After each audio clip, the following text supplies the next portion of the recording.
Welcome back to Surviving Sexual Violence in Uganda. I am your host Nakatova Sudematovu, and today's video is going to focus on exploring the question: are Ugandan women and children an endangered species?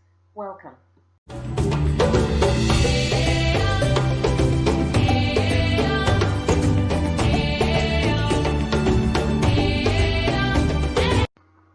would like us to have some reflections on what is going on in our country as in regards to sexual violence of children and sexual violence against women.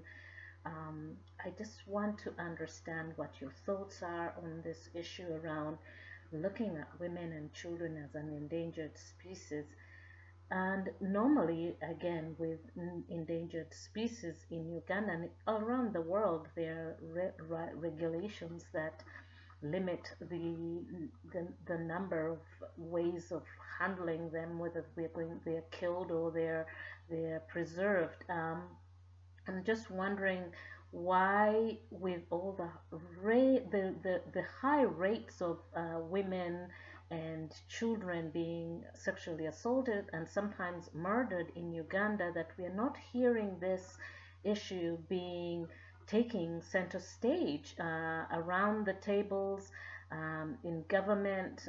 I know that Uganda has one of the countries that has a high number of women in parliament, and I don't hear much about this issue in those spaces.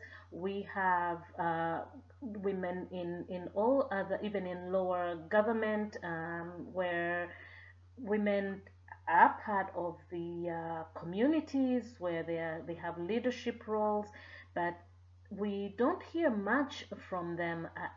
The tone with regards to addressing sexual violence against women and children is almost like limited to some groups of people who also do not have a lot of power to speak about the issue.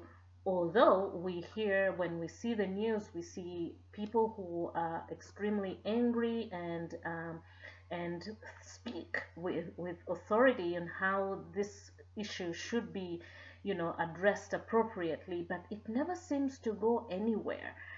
I would like to know what your thoughts on why this issue is not going anywhere. I have my ideas on how or why this is not going anywhere, but I think it is washed down because we always say women are oppressed, women don't take center stage, women are being taken as property or perceived as property. Um, all these notions that, of course, support the evidence that women are mistreated in most communities in Uganda. But again, it just never seems to boil up or build up to anything that requires immediate action.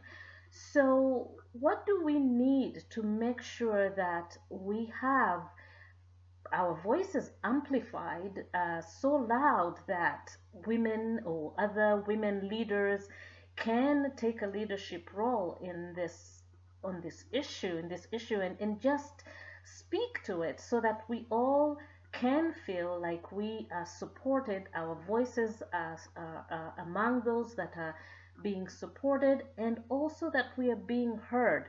I feel right now that most women do not feel confident enough, especially with regards to safety, to venture out. And now that we have the COVID-19, of course, it is somehow being the issue of sexual violence has been relegated to the due to the COVID crisis, which I don't necessarily agree with, because sexual violence of women and children has existed for the longest time, and I think that we need to now start asking our leaders as to what they're going to do about sexual violence against women and children. Let me know your thoughts. I would really like to hear what you have to say about this. Thank you for watching. If you're new to this channel, feel free to subscribe Also, leave us your comments in the comment section. Until then, my friends, take care of yourselves and others. Goodbye.